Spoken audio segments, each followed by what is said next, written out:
Hi everyone, Nate here. Just a quick heads up that if you enjoy What a Hell of a Way to Die, you can access bonus content in which we publish a new episode every week on our Patreon. The link is in the show notes, and for $5 a month, you get access to all the bonus content we've put out since we started the show back in 2016. Hope you enjoy, and thanks for listening. Glory, glory, what a hell of a way to die. Glory, glory, what a hell of a way to die. Glory, glory, what a hell of a way to die. He ain't gonna jump no more. Hey everybody, welcome to another episode of What a Hell of a Way to Die. It is Francis, it is Nate, and special guests from across the pond, Trashfuture's very own Milo. Milo, how are you guys doing? How's everybody? How's England doing? How's Turf Island? We're loving life in Britain, where the fringes are straight and the men are angry. It's just a very I don't know. I mean, we're in lockdown 2. Nothing really has changed, to be honest. Technically, we can't hang out as friends, but we can hang out as work partners, and so yeah, so it's not gay. we're technically doing business right now, and so as a result, we're allowed to be in the same room. This is purely a measure to stop dudes being in the same room. That's all this is. England is very anti-dudes rock. So It is. some of the stuff that's going on in Britain, I mean, it's Poppygeddon as usual. Today is Armistice Day / Veterans Day, so moments of silence. Some turfs have gone wild. There was a statue of Mary Wollstonecraft, the author, famously known in America more as Mary Wollstonecraft Shelley. She wrote Frankenstein, I believe. Yeah, she wrote Frankenstein, didn't she? Yeah, she wrote Frankenstein. Yeah, and the statue is bizarre, and she's nude in the statue with short hair, and so the turfs have covered it up with a shirt that says adult human female because they believe in Sharia law, I think. I don't know. Yeah, the female form is disgusting and it shouldn't be uncovered in public. Exactly. So Britain's being super normal, but weirdly mild weather today. Fall foliage, kind of nice. So, it's just another day in paradise, I suppose. How is St. Louis? How's America? It's finally cold. If I was going to make a Mary Shelley statue, it would simply be a plaque that says that the name of the doctor is Frankenstein, not the monster. Yeah, exactly. Just because I want, if in any future in which I, have died and people are trying to remember me, I want them to remember me as fucking pedantic as humanly possible. I want them to be like, let's put up a plaque to how much of an asshole this guy was. I like the way you phrased "in any future in which I have died," as though you're like, in general, I'm not planning on dying. I am counting on becoming immortal. I die and people want to remember me, rather than I die and people are just like, chuck them in the bin. Yeah, I was reading yesterday about Greenland sharks because they're some of the longest lived vertebrate animals on the planet. Me too. Really? Yeah. Of course, yeah, because Greenland sharks may live as long as 600-700 years. People aren't sure, but because of the way that you do radiocarbon dating and because of the fact that there was a huge radiocarbon spike after the 1950s because of nuclear testing, you can determine how old something is, and certainly determine based on whether or not they were born or they were alive before that. And they determined from the eyes of Greenland sharks that they are in the range. Some of them are in the range of 300 to 500 years old, ones they've found. And it was weird to me because they look like shit. They look fucking miserable. They just troop around just eating seals and being assholes. If you try to eat their flesh, you'll die because it tastes like piss. You have to let it ferment for it to be edible. One of the cultures that eats Greenland shark are Icelanders because it was the only food they could get when it was barren, frigid period in the little ice age. And that is why mums go to Iceland. The way that they eat Greenland shark in Iceland is this dish called hjálkarl, which the way they make it is by burying it in the surf for a year so it rots, and that breaks down its horrible tannic compounds or whatever. They love eating fucking rotten fish in that part of the world. They can't get enough of it. And people up north, man, it's I think Scandinavians do the thing, loot the fish. Loot fish. Just take it and bury it for a while, and then we'll dig it up and eat it. It's I'm just gonna grow some kale, man. That's what hjálkarl is. Yeah, same thing. But it gets me is just looking at this disgusting Greenland shark just trooping around. Just I'm 700 years old and I fucking hate my life. That is your average British person in quintessence right there. Maybe That's not every Poppy Twitter account. Exactly. And Greenland shark with a poppy on it. And famously, Greenland sharks also will get these parasites that infest their eyes, and so they have these worms hanging off of their eyes, and they can't really get rid of them because their metabolism is so slow that They don't have hands. if they scraped themselves against the seafloor or something to get rid of them, it would damage their eyes and like it wouldn't heal. So they just have to walk around with like basically remores on their eyeballs for eternity, living like 700 years. It's just, Let's that just get to them. me- Let's just get them some Twitter accounts and see what they have to say. Yeah, they all start adding Ash Sarkar and saying racist shit just nonstop. They are 100% Poppy Twitter is like the Greenland sharks of Twitter. But that I may not be able to see because of remores in my eyes, but I can see a woman when I know one. and I'm going to yell at it. Like, exactly. Oh, absolutely. Yeah, but to me, I mean, that feels like it's a great moment to talk about the extent to which respecting the troops has become kind of like it's less an action and more a vibe in the sense that like you don't actually do anything to respect the troops. It's more to show sort of outward signs of fealty, whether that's the stuff they do in America or whether that's the stuff with the poppies here, where wearing a poppy is basically an opportunity for people to browbeat you about not wearing a poppy. Certainly if you're like on TV or you're a public figure, wearing a white pacifist poppy is apparently worse than not wearing a poppy. Genuinely, it's just everyone is a psychopath. And so first, before we talk about poppies, I wanted to talk about, Francis, how is the Veterans Day special at Applebee's going? I took off Friday because Friday was my last day in the Army. Well, actually my first day of retirement. So Congratulations. I didn't take off for Veterans Day, and my wife was just like, well, what are we going to do? It's like, I mean, there's COVID, and I just don't want to be out and about. I've never really quote celebrated, I guess, Veterans Day. I just remember having to go to work on Veterans Day, the day like 2 days after Trump won, and like being like ready to fucking melt down. Normal.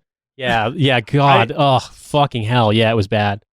Yeah, and so I've just never it's never been that big of a thing for me. I have done the take the day off and go and hit as many places as you can, and I went to an Applebee's once, and that'll be a never again thing. I don't actually like other soldiers, which is kind of a problem for being in the Army for 20 years, but you know, now that I'm out, I don't have to deal with them. But Much like any other job, you hate your coworkers, so it's pretty normal. Right. Yeah, I mean, you meet great people. Me and but... Nate are friends outside of this shit. Yeah, I mean, it's one of those things where the average person, like you're I would say the odds aren't necessarily bad when you're in the Army, that like the average person might be a decently cool person, but the average person who's going to take advantage of like an all-you-can veteran eat fucking buffet at Applebee's is probably going to be a chud. Veteran of the buffet. Well, look, my older brother has done the, like, I'm going to hit 5 places and get takeout and load my fridge up, which, like, I've never, I mean, I don't really like eating at a Red Robin in general, but, like, I've never wanted to eat cold Red Robin 2 days later. Yeah, that's the thing. It's like you could do that, but then the part of me is also like, sweet, now I have a fridge full of shit and I can eat garbage. Right. Like, I just don't want to eat that food. Yeah. Like, I can buy stuff. Like, so is the idea that it's free or just heavily discounted?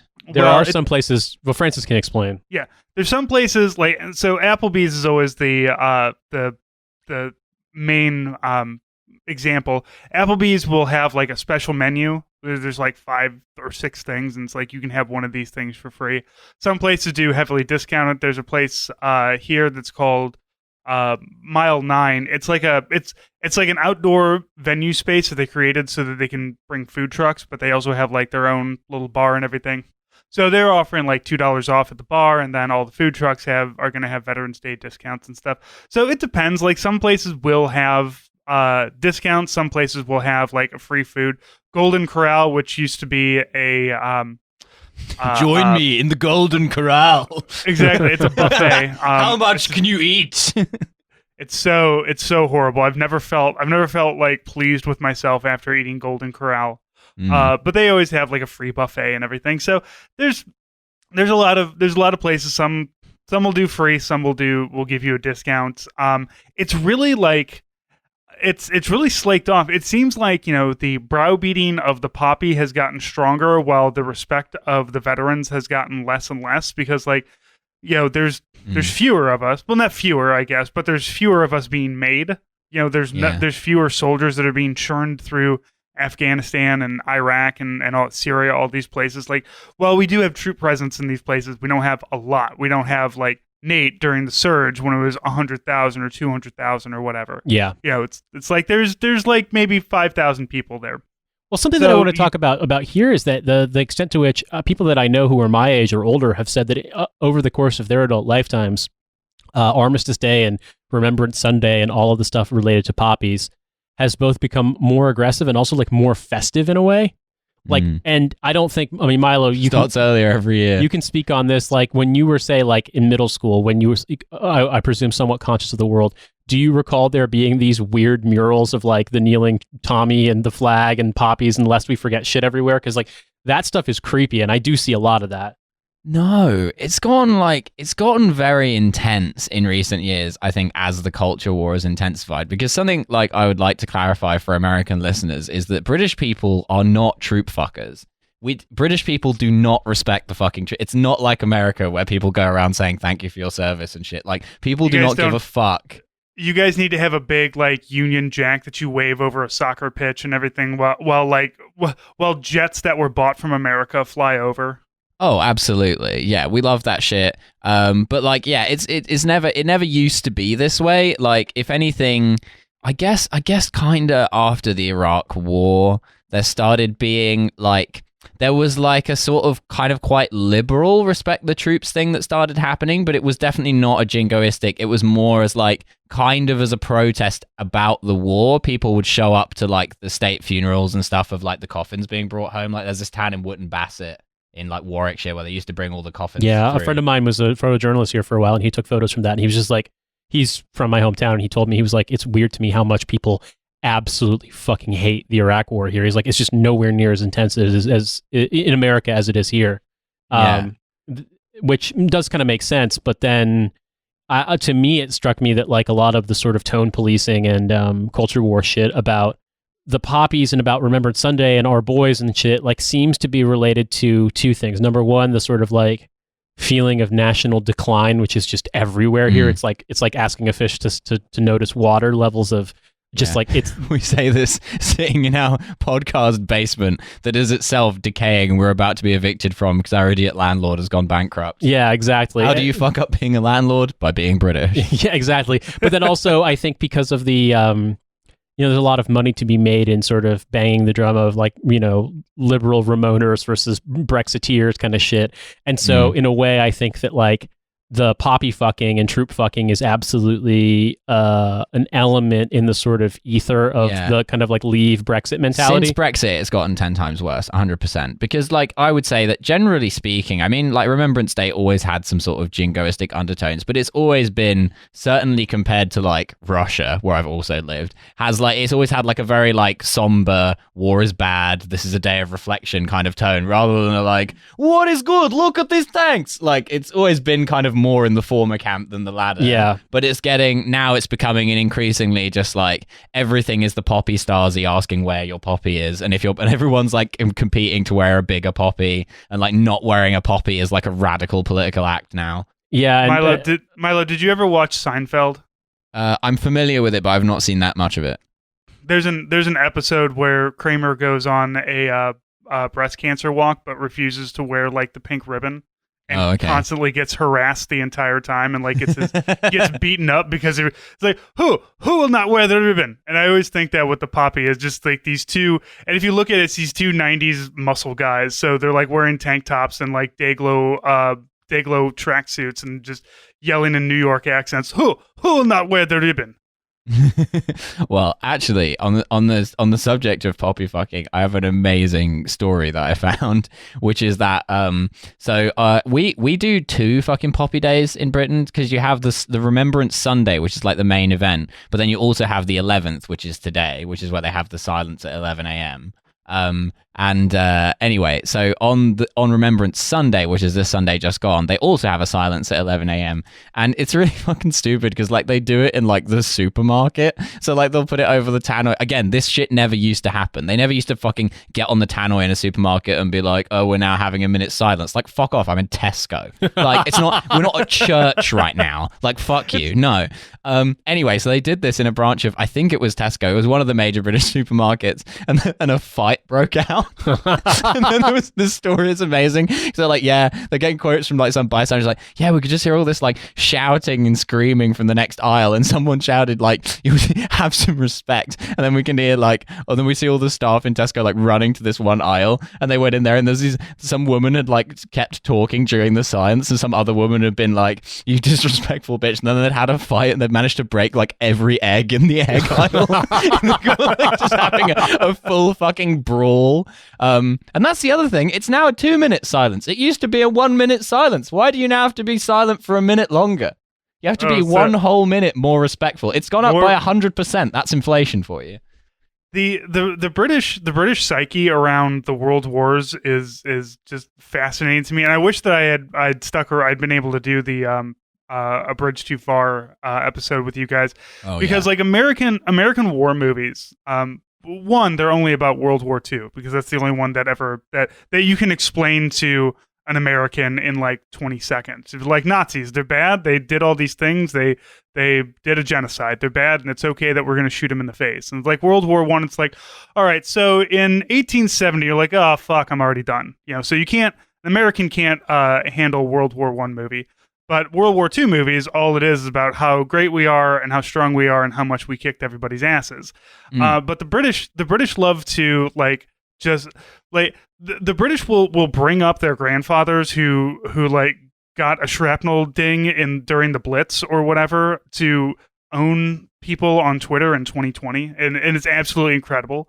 Like Americans will do it. Every boomer fought in World War II. That's what you got to understand, Francis. In Britain, the British love to remember wars. I'm pretty sure in like 50 years, there'll be Remembrance Day will be extended to 5 minutes, because we have to remember the people in Iraq who died in Iraq, even though it was massively unpopular. Nobody liked it. Nobody wanted to be involved in it. And it was basically just forced by the hand of George W. Bush. But like, oh, we've got to put on more poppies from Afghanistan now, because we all went to Afghanistan. We all went to Iraq and got our shit kicked back then. So we went to Afghanistan specifically to get more poppies, because that's where they're grown. We'd run out, and without the supply from Afghanistan, we wouldn't be able to respect the troops hard enough. That's why they have to push the poppy so much. It's a supply and demand thing. There's too much supply now, so now everybody needs to wear a poppy so that the British coffers of poppies can be finally empty. Well, I mean, some of the stuff that gets me is like, if you look at America, and if you were coming at it from the perspective of, all right, I'm going to be like as critical and potentially uncharitable towards America, which I recommend as possible. You would look at stuff like the pompous shit, like aircraft flyovers and drill and ceremony at football games, and I remember watching hockey in a bar in New York one time, and there was like a flag detail with like a World War II Marine in his World War II uniform and like modern Marines, and I was just like, who the fuck is this for? I just want to watch the fucking NHL. Like, who the fuck is this for? Like, I couldn't understand it. So like, or Applebee's. 20 years ago we didn't. 20 years ago, we didn't do that. We didn't do that, yeah. But or Applebee's doing the thing with the troops, and like Delta being like, express boarding for our military heroes and shit, like stuff like that. That's what you meant. Applebee's, you get a special discount if you're in Delta, like the operator discount. Yeah, exactly. You get an extremely good Southern breakfast. But the thing about it is that like that's all new, but also in a way, it's easy to point a finger at America and be like, all right, super militarized, completely deranged, declining empire. But then also, I mean, in America, I don't recall ever encountering a patriotic themed pizza in the grocery store. Whereas here, you can absolutely get Poppy pizza at Tesco.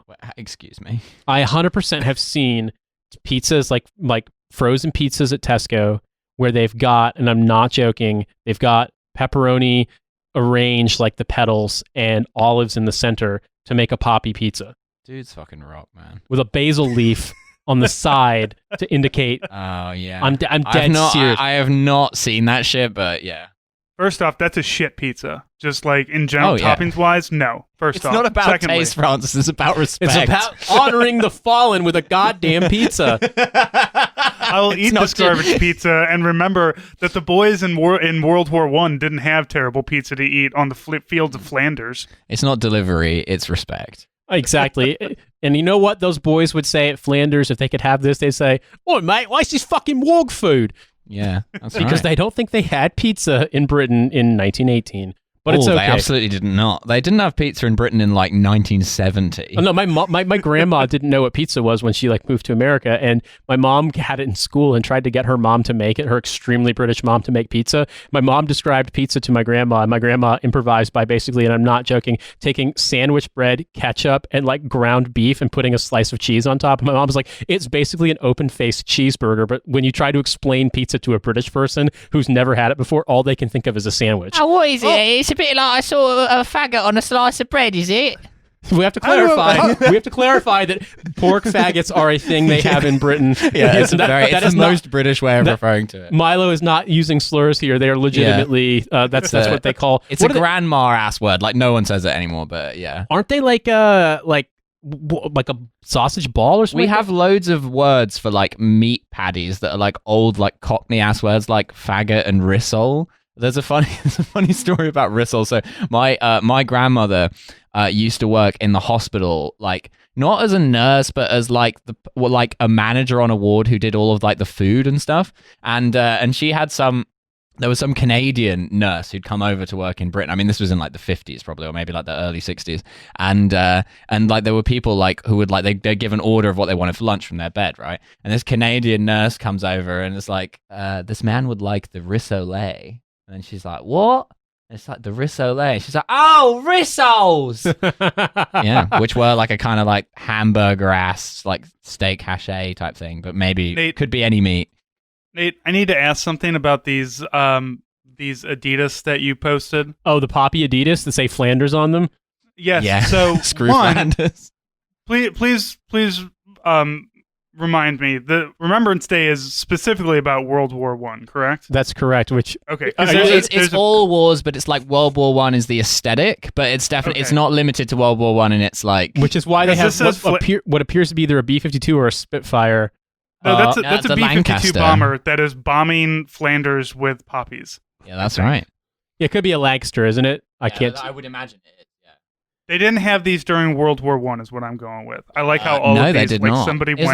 that a modern soldier kneeling in the grass? I mean, there's grass on the back of this shoe. I can't tell. Is it a modern soldier? I couldn't tell. These are fucking drip though. Like I would wear these. It's very funny. Because what's funny about them is that from a distance they would just look like a normal pair of red and black Adidas shoes, and then you get close up and you're like, oh wow, actually this MF remembering. But Adidas are a German brand too, so that's what makes it even funnier to me. Yeah, Like- well, this has obviously been made by some custom shop. Like they've bought the trainers and then done the modify.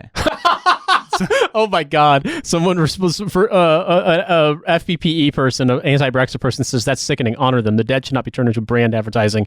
And someone responds, "They're not genuine Adidas. They're special ones that pedophiles design themselves so they can identify each other in playgrounds." Yes. Yeah. Mm. Yeah, and you can't libel a pedophile. So that's Well, the thing fine. the thing about it is here, right? Is that there is this. Britain, I think, is just further along in the process of imperial decline, and America is getting there.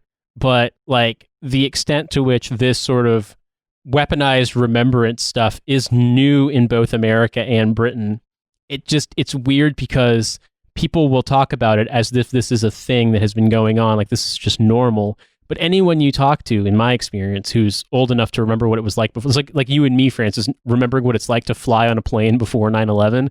Like when you're like, you have to explain, like, it wasn't always this way. Like this is a relatively new phenomenon, but it gets more insane every year. I remember going through the metal detector and seeing a girlfriend off, like at the gate when she. Oh yeah, That's going to be such a weird thing when kids watch. If kids get around to watching movies that were made in the 90s. Well, I remember one of my best friends would come visit us from New Mexico, and like I remember going through the metal detector and walking through the terminal and going, like you said, to the gate and sitting in the chairs that the people you would be waiting on their flights for, and waiting, and then they come through the jetway, and you're like, "Hey, what's up?" And we can just like meet you there. Like you don't have to meet at the security gate, like they'd let us through. Like yeah, or I mean, shit was just so much easier, and so it's the same thing with this, like. I remember some patriotic shit when growing up. Like, remember when that American fighter pilot was shot down over Bosnia and like had to survive for a couple days, and they brought him back. I think it was like Scott O'Grady was his name. Like they made a big deal about having this dude on TV and stuff in 1995. I think it was something like that. But that wasn't really that big of a deal. Whereas like in comparison to, and he like, called it the Serbia, and that was a whole thing. but that's like, you know what I mean, Francis, as opposed to the idea of patriotic NHL opening ceremony and patriotic NFL games and patriotic whatever. Like there's got to be this element of like recruiting and like troop respecting. And once upon a time, what we were doing was actually remembering. And once upon a time, Veterans Day and Remembrance Day was that day that we're supposed to reflect on how fucked up war is, how bad war is, how we shouldn't be doing war.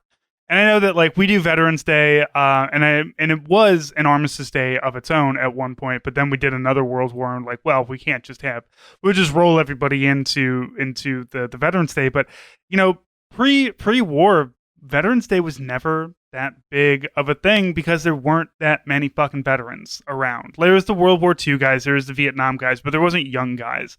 And now it's young guys. A lot of brave men from the South, Yeah, and now it's all people who are me and Nate's age at this point, who spent a lot of time very angry and not knowing exactly why, and so now, and like I said, everything is going away. Like 2012 Veterans Day, bro, you could have eaten for 3 weeks off of what you could have pulled from free Applebee's dinners, but like now it's not as much, and it's good. I'm glad. I don't want it. I hate it. I hate whenever my wife and kid and I like watching the Guy Fieri show, Guy's Grocery Games. It's on Hulu. It's a lot of fun. But they like one that we watched a couple days ago was like a veterans one, and it's like fuck, because it's just going to be so much filleting of the troops. The siege of Flavor Town. I'm pretty sure that one of my former soldiers was on Guy Fieri's show for the veteran thing, something like that. Maybe not this year, but certainly at some point he was definitely on. He was a contestant on it, which is just like, I mean, it seems like a thing that like Guy Fieri seems like a pretty good dude. Like it seems like I'm not shitting on Guy Fieri. I'm shitting on the concept of like when like anybody who's just doing, all right, we're going to do a troop thing, and we have to just constantly talk about the troops. We have to constantly thank you. We have to constantly do this, that, and the other thing to make you guys. We're going to fill the whole place up with troops. We're going to yell, "Go Army, beat Navy" a bunch. We're going to have the Air Force shit talk. We're going to have the Marine shit talk, and it's just so fucking tiresome. Like Guy Fieri just getting some extremely PTSD'd vets onto his cooking show and then announcing that they're making 8 different kinds of popcorn. Exactly. It's like, who knows when they're gonna pop? We can't warn you. He does have that what is it, the Restaurant Impossible guy on. What's his name? The big dude. He's South African. He's British. Is that Andrew Zimmerman? Andrew Zimmerman. Restaurant Impossible, the guy with the accent that is basically the world because he's been all over the place. But he's got a big like military. We've made some imitation bushmeat here. It tastes just like the real thing. His voice, like I swear, just listening to him and trying to figure it out, and they're like, "Well, he joined the Royal Navy." It's like, oh, okay, so he went and like fucked around in a bunch of different countries he didn't belong in, so that's why he sounds all fucked up. Yeah. I joined the Royal Navy because in South Africa being homosexual was illegal. Well, yeah, exactly. He basically he joined the Royal Navy, and the reason why his accent changed so much is he's had to be in family court in like 6 different continents. He seems fine. Don't shit talk him. He's fine. I didn't know they had family court in Antarctica. Yeah, they do. That's right. I actually have a fun story about troop respect in the US because this was like back in, I guess, like June. I have some nephews who live in the States. My sister lives in Tennessee, which is of course a very normal state, as we all know. And all the states are normal. You could tell me that she lives in New York City and be like, "Yep, normal place." Go ahead. Yeah, but I think Tennessee is even more normal than New York City. And so the oldest one is 18, so it was his high school graduation, and they were doing like. Everyone was there, even though it was COVID. I mean, it's Tennessee; they don't give a fuck. So they're just like having the graduation pretty much as normal, but with like some masks thrown in, right? But they some pussies, right? Yeah, they were broadcasting it all on Zoom for like people who couldn't travel. And so my sister like ropes us into watching this thing on Zoom. And I'm going to my mum like, oh man, this is going to suck so bad. And she's like, look, we're just going to watch it. Okay. So like we're watching this thing. And then literally before the graduation starts, they have a fucking US Marine Corps band there who are playing like some music, and then they're going on about the fucking troops, whatever. I'm like, oh, okay, the troops, fine. Like it's a high school graduation, like what the fuck, but okay. And then the high school graduation starts, and then this woman with incredibly nasal voice gets up and goes like, is there anyone who after this graduation intends to enlist in the US military? Please stand up. And then like a few kids stand up and they all start giving them a round of applause. And I'm like, wow, it's literally, you're looking at a future US Army soldier. That's Absolutely. Like, you're getting perspective. You're getting an advance on troop respect. You're not even a troop yet, but your intention to become a troop is enough. God. Yeah, man. I mean, the thought had crossed my mind that, there's an extent to which this has just become normal. I don't know, Francis. I mean, I haven't gone to a high school graduation in a while. It's normal, but it'll go away. Not since I too. split up with my last girlfriend. Like as soon as we like, I don't know, end the wars overseas or whatever. Like it's like this. So the way that I have been mentally like not slamming my head through a wall in the last year or so is that I've been reading a book. Well, I read a book about surgery during like the Victorian era, and just like how like during the massive population explosion in London in like the 1800s, like how everything was just horrible and disgusting, and people were just dying left and right because that's just what you did. If you weren't rich, you died, and if you were rich, you may not die as quickly. It's called being English, mate, and if you don't like it, there's a door. Yeah, you can go and die horribly in some other disgusting population exploding town somewhere else. That's right. So watching, looking at that and being like, okay, that was 170 years ago. Things are markedly improved since then. So obviously change does happen. And when you look at things on a microcosm of us from year to year, in the grand scheme of human evolution, basically what I'm saying is I'm hoping that maybe in about 20 or 40 years, it'll all be different again. And maybe it'll be less insane different. Maybe it'll be in 40 years when Nate and I are still doing this podcast and everything. And we still haven't paid off our student loans. Yeah, still haven't paid off our student loans. Still trying to reach $5,000. What a hell of a way to dialysis with Nate and Francis.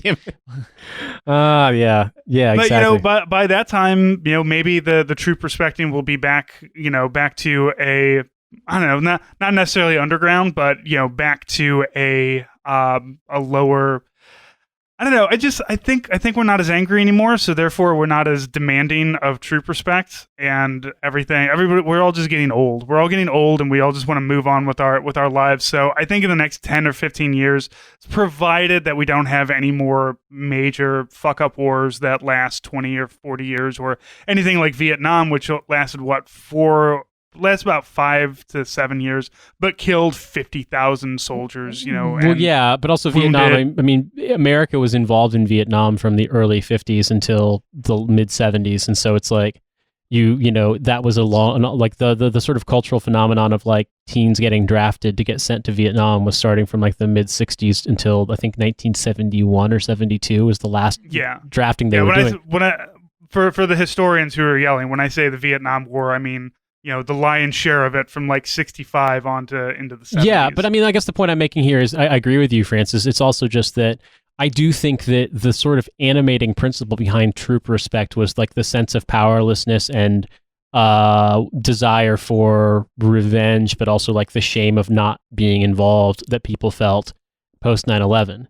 Like in the way that like everyone was so spun up about it. I mean, obviously it was a huge fucking deal, but that there was a limited number of people who actually enlisted as a result of it, and a lot of people felt bad. And so like the troop respecting stuff became like the troop respecting sort of reaction to 9/11 first, of like, well, these people are going to go and fix the problem as it was presented to us. And that's obviously a very reductive framing of it, but in sort of American popular culture sort of mindset. And then subsequently, 18 months later, It was, well, we invaded Iraq, so also respect the troops even harder, because if you don't respect the troops, then that means you're a lib who doesn't like the war. And there was this notion that you could respect the troops and hate the war, but no one ever seemed to arrive at that, because you were always being called a lib no matter what, unless you said Iraq is good and we should do more of them. And so I think about it now. Which ironically is quite a lib take, as it turns out. Yeah, amazing how that works.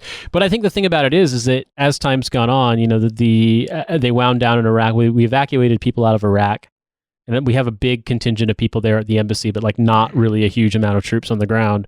Similarly, in Afghanistan, we have people in like Kandahar airfield and Bagram airfield, but like not really, we're not anywhere near as big of a presence as we had like when I was there or when you were there, Francis, the last time.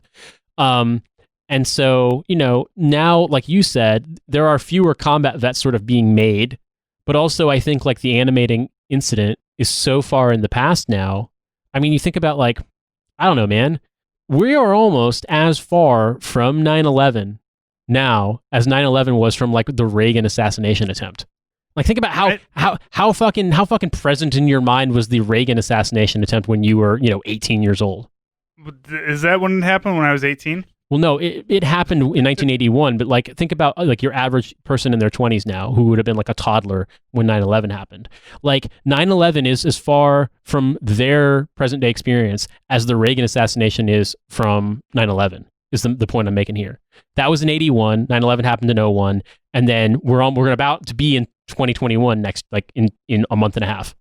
So like it's just so far away at this point. Like, yeah, you have this kind of vestigial memory of it, and like people constantly bring it up and shit, but like it's getting to the point where, I mean, like if you were a first responder on 9/11, you're basically retired now because like you're too old. You're dead. Or you're dead. Yeah, if you got fucking cancer from inhaling liquid concrete or whatever the fuck. Like, yeah, it's bad. But you know what I mean? Like, it's so far away now that I think you're like, just Italian. Exactly. It's like, no, I was raised huffing concrete dust. That's the way you become a fucking tradesman in New York City. I was making pizza near the Twin Towers, so in that respect, I was a first responder. I responded by saying, "Hey, yo, what's going on?" Hey, what the fuck? The guy just like firing a handgun at the plane. I drive Not the on my plane watch, better, you brother. fucking mook. Yeah, man. I mean, it's one of those things where I feel as though part of it is that so much of the troop respecting stuff was wrapped up in both 9/11 and like pro-Iraq war sentiment. And I think that you are deceiving yourself if you pretend that it wasn't. Nate, do you ever kind of think about how every time September 11th comes around now, like newscasts like struggle to talk about it, not in a like, not in a just like, oh, it's so hard to talk about that terrorist attack, but it's just like, we have other things we'd rather talk about, and nobody wants to talk about this depressing shit. And I wish that I could just be like, no, that's fine. You don't have to talk about it. Like, I think there's just an absolutely beautiful American psychosis about 9/11, and of course, if you're not insane, it's so difficult to cater to. But I always love thinking about the guys who are like, oh, I was so angry about 9/11 that I joined the army on like the next day to like abstractly get back at the people behind this. Anyway, time to go put 100 gallons of fucking fossil fuels into my truck. Right. And let's not think about where those come from. Yeah, the and 9/11 was an incredibly like psychologically damaging thing to a lot of people. Like, I was 18 when it happened. I was actually in basic training. I joined the army before it was cool. So I joined back when it was like, we have no money. You knew about 9/11. You got that email. That's why you joined early. I got the email. It's like, look, terrorism is going to happen soon. So rather than stop it, you should join the army as a public affairs guy and be an incredibly mediocre soldier. Think about the posting you'll be able to do on 9/11. Look, in 12 years, they're going to invent this thing called Twitter, and then like 6 years after that, you're going to get really into it. Yeah, it's going to rule. So, the 9/11 was a very marked thing on the brains of many Americans, but like any trauma, right? Like time makes it kind of go away, and you're just like, yeah, that sucked, and it's terrible, and like we want to avoid that ever happening again. But it's like, God, we don't have to keep going on about it. And like, to rope it back to Remembrance Day, like, World War I was horrific. Like, it was one of the most disgusting, deadly wars ever, and like in every way, shape, or form. and you should like, wow, the Somme and the fields of Flanders and blah blah blah blah. It's all great. You should remember those things, and you should be like, yeah, lest we forget. But like, I'm of the like, I mark Veterans Day mostly by just kind of thinking about how war sucks and how I wish I wish I hadn't done it, and that it's my own fault that I did it, and I don't really run out the door and ask like on Twitter I will be absolutely obnoxious all fucking day, but like in the real world though I'm not a person that wants to bang on about it, because it's just not, I don't know, it's I guess I'm ready to be done with it myself. I'm ready to move on from the thing, and moving on doesn't mean forgetting. Like we're all of an age at this point where we have the girlfriend or whatever that broke our hearts a long time ago. But, if you're listening, fuck you. Right. I know she listens to Hell of a Way, so fuck that bitch. Can I just say that now? It was her fault. No. But, you get over it. You move on, you find somebody else, you start dating somebody else, and you're like, and the only people who are like still mad about girlfriends from 10 years ago are people who were like, oh God, that person's fucking crazy. Fuck that guy. Get away from him. Yeah. So I'm not mad. I just hear she doesn't wear a very big poppy. That's all. Right. I'm told that by reliable I'm sources. calling all of my ex-girlfriends and asking them if they've properly respected me today. What are you wearing? Not in a sex way. Is it a poppy? Is it a poppy or is it American flag? Bonus points if it's an American flag poppy. Oh hell yeah, dude. Stars and Stripes poppy. That's what Nate should have, being the halfling that he is. Nate is a veteran of the special relationship. Yeah, I mean, in a way, well, if it weren't for our brave boys, then there wouldn't have been American airmen stationed in Britain who could have randomly knocked up a 16-year-old, i.e., my grandmother and grandfather. So, yeah, you're right. In a way, troop respecting is why I'm here today and why I have a British passport. However, the thing I would libertarian-ass granddad finding a 16-year-old. Well, I mean, to be fair, in Britain, especially in 1952, like, you were an adult at 16. Like, it was legal then. The life expectancy was only 19 and a half. I mean, to be fair, you're an adult at 16 now. I mean, it's yeah. You can still fuck at 16 in Britain. Yeah, it's different here. I mean, obviously, I'm not explaining it away, but it wasn't. I guess the thing is like it's like the thing. It's like, what's his name? There was a British politician who got sacked for sexting, and he was and he famously has his name was Simon Danchik. And he was a Labour politician from the north. He really hated Corbyn, and he wound up getting sacked because he was sexting like a young woman who had been working as a volunteer, and she was over 16. However, if you are in a position of authority, which being a fucking member of parliament absolutely makes you, you can't have sex with or have a sexual relationship with someone unless they are 18 or older. And so famously, if you make fun of Simon Danchik for being a nonce, he has an alt, and he will get in your mentions and yell at you about the fact that technically it wasn't illegal. It's just a technicality that she was 17, but that isn't actually a child in Britain. So it's like, it is, the rules are slightly different, but yeah. I just find it really funny that as someone who probably spent a lot of your military career having to discipline privates for like idiot private behavior, you're like a product of idiot private behavior. Yeah, it's like knocking up an underage girl while stationed abroad. Yeah, exactly. And yeah, exactly. Well, 100%. Actually, this whole episode is just to cancel Nate's great grandfather. Well, my grandfather, he's been dead for almost 20 years, but yes. And how long was he and your grandmother married? Oh, they were still married when he died. They stayed married forever. Canceled for 40 years of a loving marriage. Yeah. Yeah, exactly. Extremely problematic behavior at RAF Lakenheath in 1952. Hilariously, probably not the most problematic behavior that was happening at the time. There's probably a lot of problematic behavior going on other than GIs banging. Yeah, exactly. I mean, this is Britain, the land of corruption and nonsense. So I mean, like, what? But the thing about it, for me at least, when I look back on it now, is just that Veterans Day is always a weird topic for us to talk about, because I mean, anybody who listens to this show knows that we're not exactly like trying to bang the drum about why you must respect all troops, unless it's specifically me and Francis, in which case, yes, please respect us a lot.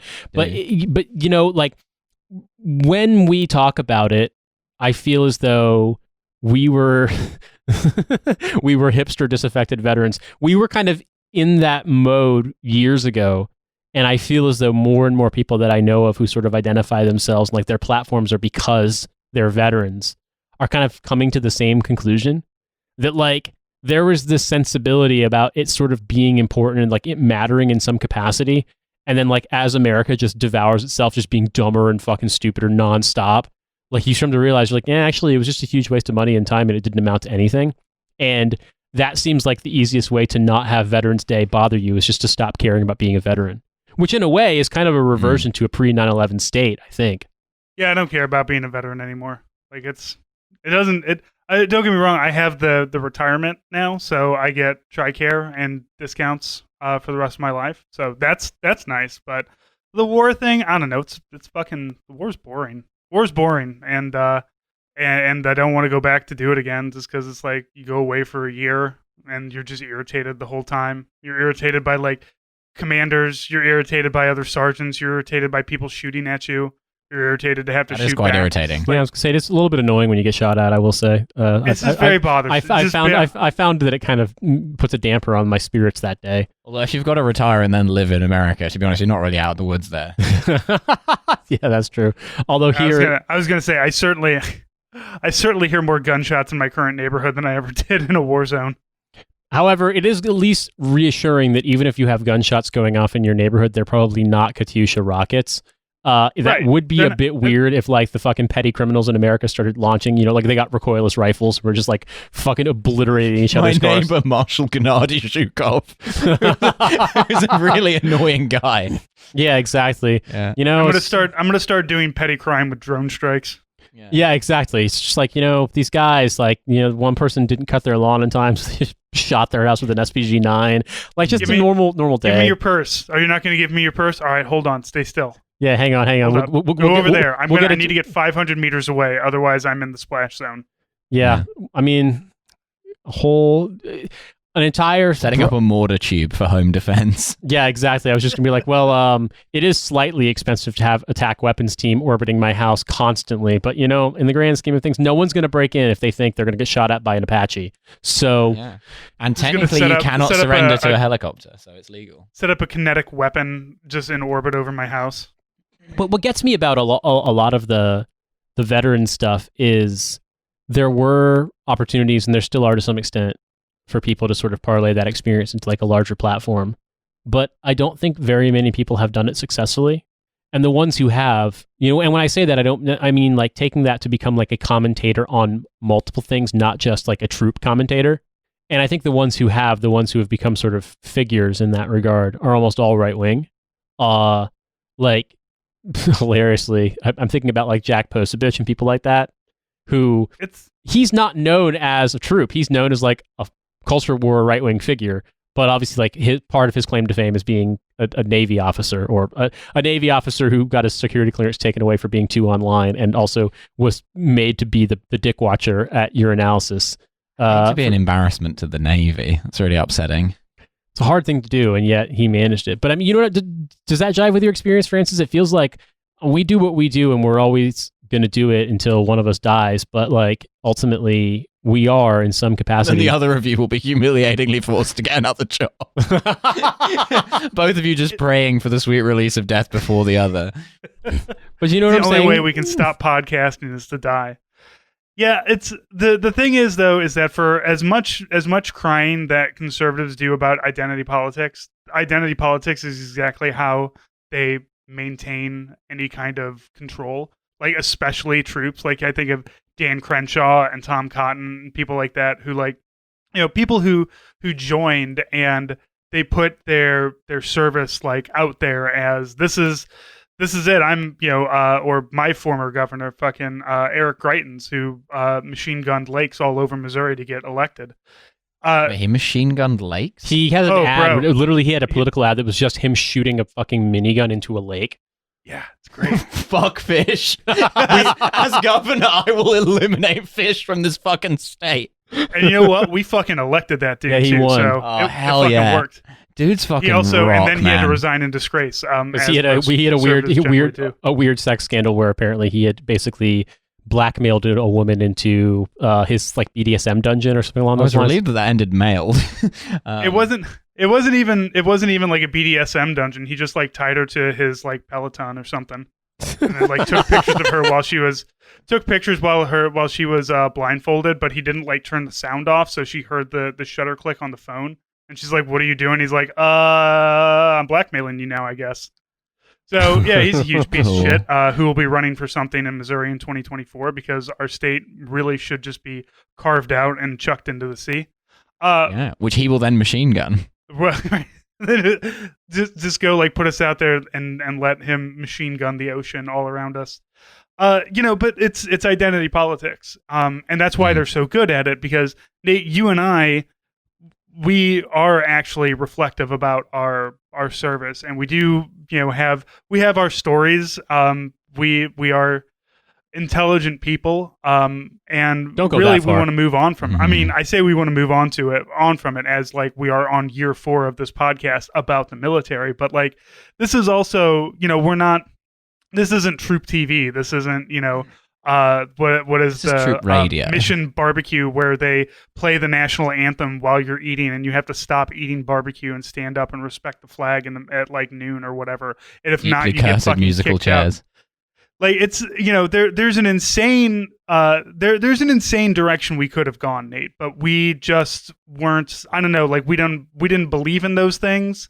And also that's just not who we are as people. So the right wingers, they end up doing better because they just have less shame than us, I suppose. That's at least what I tell myself. Why we're not insanely popular as we sit here and say war is bad and fuck the troops. But not really fuck the troops. We love the troops. We love the good troops. It's just, you have to, as I've said before, and I'll say again, and today of all days, Remembrance Sunday, well, rather, Armistice Day / Veterans Day, depending on which English-speaking country you're in, you have to debathify your own brain. You can't get yourself wrapped up in the idea that the only thing that you amount to in your life is related solely to your military service if you were in the military. In the grand scheme of things, it's a small period of time. And the thing about it is that every single person has a last day in the military, no matter who they are, whether it's a fucking 4-star general or like Joe getting kicked out on 6 months of fucking, failure to adapt or whatever the hell they call that shit. And ultimately, it doesn't matter. Like, it's significant to you. It might be the most momentous thing that happened in your life. It might be like the biggest departure you took in your life. But ultimately, like, there's a lot more time and a lot more events. And to me, I think the best thing you can do is, well, this is going to sound kind of woo maybe, but like, to me, the best way you can honor the sacrifice, if you want to go Memorial Day on here, or you want to like, make some value from this, is just to be a good person, but to be doing shit that's not related to the military, like to be making progress, to be like breaking through to something else. Because like, I hate to say it, but it's kind of lame to rehash all of it forever. You know what I mean? Like, you did it if you were a veteran, and great, but you don't need civilians to validate that shit. Take a day off and just like fucking do something good that you like doing. Hopefully not illegal or immoral. You know what I mean? Illegal. Just the veterans, I'm sorry, you're just not that important. I mean, it's great that you did, but you signed up to do a job, you did the job, and you came home. And that's great, and I'm with you, and I'll make, jokes about Iraq or something, or, never leave my whoopee, but, like, there's no reason for you to, like, demand fealty from anybody. Like, you knew what you were getting. At this point in time, nobody joined the army, and just, like, I didn't know what I was getting into. Like, I did the first time, because there was no war, but the 2 times that I re-enlisted after that, those are fucking on me, so I can't really shit talk Well, I mean, here's the thing, right? You can either grow from it, move beyond it, and use the sort of weird moment of reflection that Veterans Day provides to sort of think about the progress you've made since then. Or you can be the kind of person who spends their whole day yelling at people because technically there's no such thing as an ex-Marine. And who do you want to be? Who do you want to be? As Jimmy Savile proves. Or you can go shoot at a lake. You could shoot at a lake. Those are your lake. options. You either reflect on your service or you go shoot at a lake. Do one or the other. So do both of them. Shit. Yeah. Hell Go yeah. to a gun range. Reflectively shooting at a lake. But I mean, to be fair, we haven't been in the studio that much. I haven't been writing home at night. I don't know if the great big huge enormous skyscraper office tower they're building in London has a poppy on it this year. It definitely did last year and the year before. I don't know. I haven't seen any huge buses or trucks or lorries, Baz if you Tower. will, with enormous poppies on their front grill. But I'm sure they're out there. Oh, I've seen, as someone who drives a lot, I've seen a lot of like trucks and vans, particularly with like big poppies on the front. But it's a guy who drives a van is like an intensely poppy energy in Britain, because it's like guys who are like, I'm working class, mate, and they make like 200 grand a year from their plumbing business. But because they own a van, they think that makes them working class. And there's like 8 poppies on the front of it. And they go around talking about these hoity-toity slags who are like mostly people who work in coffee shops and make like 24K a year. Jesus, I mean, if you make 24K a year in a coffee shop, you're doing fucking well for yourself. Yeah, to be fair. I'm just excited about the idea of a plumber like unclogging a drain and then a whole bunch of poppies come out of it. It's a fucking crime, mate. How you fucking flush these poppies? The poppies like blocking the London sewers, but it's unpatriotic to remove the blockage. Yeah, they call it in America. They call it what is it? A fat blob when there's just They call like it a fatberg here. yeah. Yeah. a fatberg. Yeah, No, we've which got I'm a pretty sure was a Poppyberg. character from Austin Powers. That was Well- fat bastard. That is true, yeah. Well, Francis, we should roll our bonus in which you and Joe and Shocks watched the Killdozer documentary. We did. We watched. Hell we watched, yeah.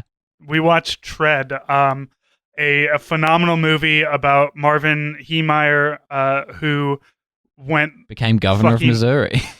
No, excuse me. He went Colorado crazy, not Missouri crazy. Yeah. It's a very different vibe. It absolutely It No is. lakes were harmed during the Killdozer incident. No, just a lot of buildings and a gigantic bulldozer. So, Yeah. listen to that and please enjoy. He bought the land. He got the land for cheap, but he's trying to build a warehouse there. So if he wants a warehouse, that's going to cost a shitload of money to build, and then to just like add $80,000 on top of it just to hook up to a sewer line. When you bought it, you were under the impression that you wouldn't have to pony that up. Like, that sucks. I get that, and I would be mad about that too. And that is a good place to start getting mad, but also Well, and then he kind of backed himself into a corner, who ended up being the issue. In a tank. right. Well, because he because so on one hand he has this issue with like the septic line and like whatever, and he has to build a line out to the sewer system and whatever, and then in the meantime the guy that he either outbid or did not outbid, depending on who version, the concrete plant guy, bought the lot next door and opened up started to try to open up a concrete plant. And so Marv objected to that, and that's why he was going to the town council, and he was like, was strenuously trying to prevent this guy from opening up his concrete plant next door because it was going to get dust and shit all over his muffler shop. And then, as it turns out, he needed an easement over the concrete dude's land in order to, build a sewer line, and the dude wouldn't give it to him, if you believe Marv. And so Right. the whole thing ended up being this, kind of, for lack of a better term, I feel like the whole thing ends up being kind of like a, to use the term from A-Lab, he kind of gets like the small town version of Lawyer Brain, where he just kind of he just gets so, and like you see this, and like this is definitely like a small town, like, American phenomena, where you get people who are so locked into, the way, who they think is wrong them and who they think is on their side or against them. And, this kind of, and like they not, wanting to spend $100,000 on legal fees in order to be proved right versus just spending $80,000 to fix the fucking problem in the first place. And he just like goes, and that's like at the point where Marv starts to kind of like, his fairly normal brain starts to fucking melt out of his ears. Yeah, there starts to be some cracks along the fault lines with old Marv there, and yeah, so he is this when I can't remember the Thompson brothers, the excavation plant. So was that also going next? Was that like also next door, or were the excavation guys part of the concrete? The Thompsons. Yeah, that was the Thompsons, I think, were the concrete guys. Okay. No, never mind. No, that was what's his name? The other, it starts with a D. I can't remember. Yeah, I started but writing. I was going through it today, and I was writing down names and trying to put because there's so many. There's so many players and there's so many people that have been wronged by Marv. Yeah, no. So the concrete guy was the abutter, and it was the one that he supposedly outbid for the 2 acres that he bought. That ended up being the source of like his fucking craziness. The Thompson, the trucking dudes, those guys were just supposedly like the kind of the puppet masters behind it all, according to Marv, if I remember correctly. Like they were like on the town council, or like were bankrolling folks who were on the town council, or whatever. But I don't think those weren't the actual like trucking guys. Gotcha. Or they weren't like his neighbors. Like they were just like he saw them as the kind of like the power behind it all, because like there was the old man Thompson who had been around forever, and then like the 3 brothers, and the brothers were the ones who or they get interviewed, and they're the ones who are still alive, like 2 out of the 3 of them. Yeah, it's funny because they were like, apparently Marv was demanding like $300,000 out of them, just like you.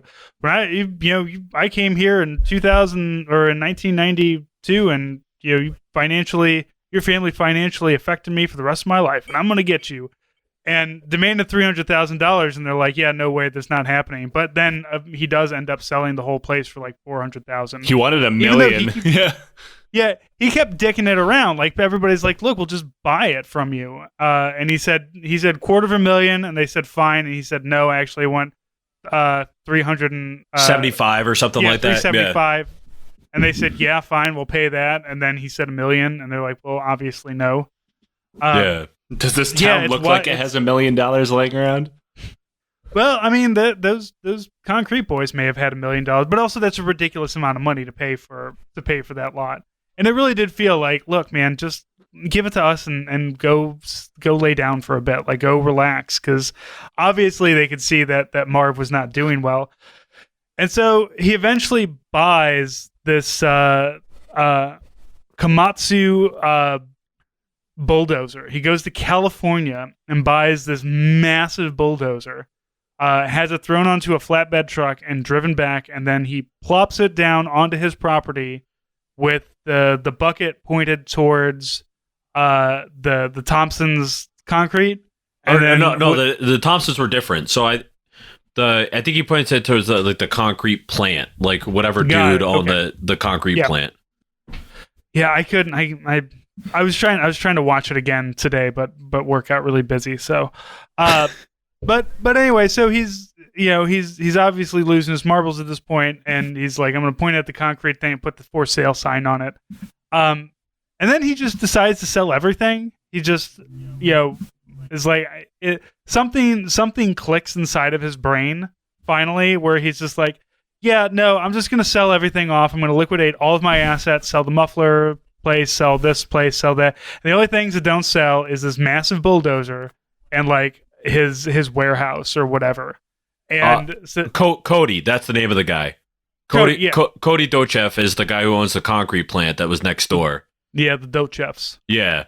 And so he sells, I think it's because he sold it to, I don't know if he sold it to the Thompsons. He sold the whole property to somebody who would just want it. Like, I think it was the waste disposal company. Like he sold the whole thing to them so they could like park their trucks on the property. Yeah. And then he leased back the building, and his whole thing was like the one thing that didn't sell out of all of like the stuff that he like put on sale was like the bulldozer, and he thinks it was divine providence that the bulldozer somehow fit in the like garage door essentially of like the one building on the property. Divine intervention bulldozer. Yeah, and so then he sells everything. So you think he sells his cabins, he sells like fucking everything in his life, and he sells the property, and then he leases back this one building on his former property that he put the killdozer in. And I have to say, as a guy who is a welder and made businesses or whatever, he's an entrepreneurial spirit. If I was to say something, it'd make me hate myself. This guy knew how to build a fucking tank, and this is in the early 2000s. Like, there's not exactly like you don't have to like Google up ISIS shit to realize like how they built their armored vehicles. Like, he just went for it, and I found a list of things that he did to this tank, tractor, Okay. whatever. So, Technical, maybe. And this is, I mean, maybe. I mean, probably. Like, he does. There's no real like crew serve. That's true. On it, That's fair. But goddamn, and there's only one operator. But okay, so 18 months, Joe. What does he do to this thing in 18 months? So he had a Komatsu D355 Alpha tractor, bulldozer, whatever, which he then called the MK tank, which makes sense. And so he made his own armor that covered, like, it was a whole shell that he could lower down and then bolt into place, which is like, he made a joke like he isn't sure how people came into his shop and didn't notice what he was doing. And it covered the cab, engine, and parts of the track. Some of parts of the armor were over 1 foot thick, consisting of sheets of tool steel sandwiched between a quickcrete concrete mix, which means that he made his own composite armor. Didn't he buy a special mold for this shit? No, he built it himself. He pretty much did everything himself. And because he was closing himself in a wall of concrete and steel, he had to link video cameras up to 2 monitors so he could see where he was driving. But he knew that while he was driving, he would certainly be shot at, or like dust would get in the way of these cameras. So the cameras were protected by 3-inch thick shields of clear bulletproof Lexan with compressed air nozzles inside that he could fire and blow dust away from them. he also had... It's fucking genius. I've never thought this hard about anything in my entire life. No, of course not. I've never put this much care and consider. I have a child, man, and even that, you know, just like, I mean, as always, thank you everybody for listening. Milo, thanks for coming on. It's been a pleasure. You should always be following Milo for all of the British/Russian Please jokes. do. At Milo_Edwards. If you want to see me make jokes like I did yesterday on the 9th of November, happy European 9/11, everyone. That's the kind of shit you can follow me for. Is that, I thought, is that The date format in Europe is it would be 11/9 would be. I say Europe. okay. I mean literally the entire world apart from the United States. Yeah, But so European had a funnier rhythm. I know. I was just thinking about the gunpowder treason. The gunpowder plot. Oh, Guy Fawkes That's Day. the- Yes. 5/11. Yeah, British 9/11 that didn't actually happen. I know. Yeah, it's because he learned how to land. That was Guy Fawkes' trouble. He didn't believe in himself. He got arrested for saying that he was English shortly before he was able to light the fuse. Follow me at Army Strang. Follow Nate at In These Deserts. Follow the podcast at Hell of a Way. We're on Instagram, Hell of a Way to Die. We're on the website, hellofawaytodie.com. We are everywhere that you can put your eyeballs. And so thank you for listening. And Nate, we'll talk to you next week. Yep. Have a good We're on that shark's eyeball. Fuck. Exactly. We are the remora on the Greenland shark eyeball of popular culture, and we will That is never, right. ever let go. That's what being a podcast is. You're the eyeball remora. Such is life. Well, have a good one, everyone. We will talk to you next week. Bye.